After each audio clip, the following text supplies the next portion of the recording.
Sensorimotor OCD nearly completely ruined my life. It was one of the most difficult experiences that I've ever been through.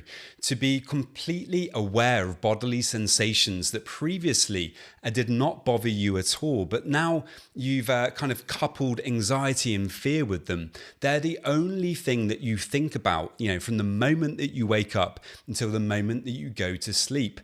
I didn't understand how it was possible to kind of get so stuck on something like this.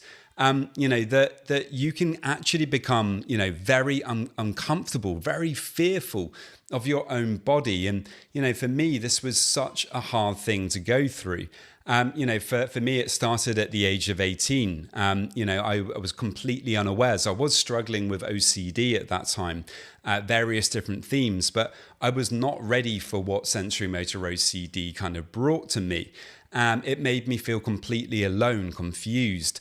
I didn't really want to open up to people that I was struggling with my swallowing. I was struggling with my breath because I think, I kind of thought, well, they're going to judge me. They're going to think this is a strange thing to be anxious and upset about. So, I didn't really share too much about it. And of course, that meant that I spent many years in silence, kind of struggling on my own. And it wasn't until I was 30 when I finally found out that I had OCD, and then a few months later, I found out to my huge relief that there was actually this thing called sensorimotor OCD. Now, back then, there wasn't actually that much information about sensorimotor OCD. It was quite frustrating for me. Finally, I'd kind of found out what it was. But I was, trying to find out, is there more information, more help? There must be, lots of people out there who can actually work with people like me to help me to kind of break free from it. But unfortunately, there was a few articles online, but there really wasn't that much information. And this is part of the reason for why I'm on this mission right now. And my mission is to really help people all over the world to realize that sensorimotor OCD is something that you can learn to heal and to move past. For a long time, I thought that I was never going to move past it, that I was always going to be stuck in it. But it's simply, that simply wasn't true.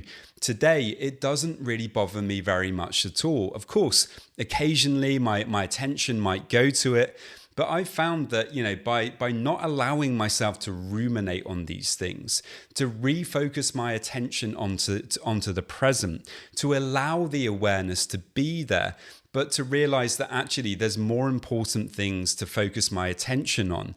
By practicing this and intentional exposure, kind of on purpose, paying attention to the discomfort of the awareness, gradually, over time, I've been able to prove to myself that sensorimotor OCD, is not the kind of prison sentence that I told myself it was, that you can learn to move past it. And really, that is what my mission is all about, to help other people to realize that too, that there is hope for sensorimotor OCD. You don't have to stay stuck.